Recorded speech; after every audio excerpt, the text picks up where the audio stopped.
Arestado ang senior citizen ngayon nga si Jesse Rojas sa drug bypass operation sa barangay Bacau, Mandurriao kahapon sa ngapon Pebrero 11. Sunod kay Police Lieutenant Cosme Flor Marco Jr., ang Deputy Station Commander sa Iloilo City Police Station 10, nga nabaknan si Rojas ang isa ka plastic sa ginapatian Cebu gamit ng 7,000 pesos nga bypass money.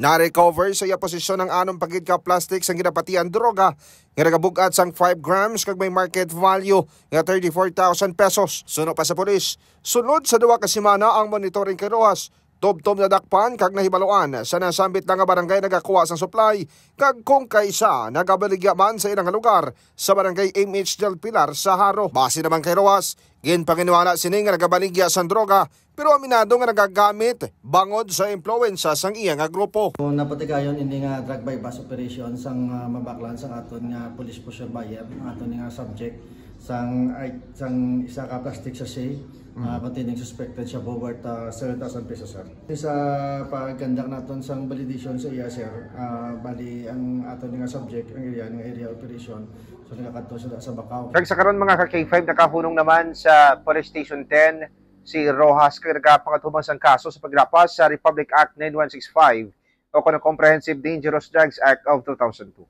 Ako naman si ka-K5 Aaron Refollo para sa Kampiyon na Balita, Serbisyo Publiko kag Kalingawan si Iloilo, number 1 na kita, K5 News FM.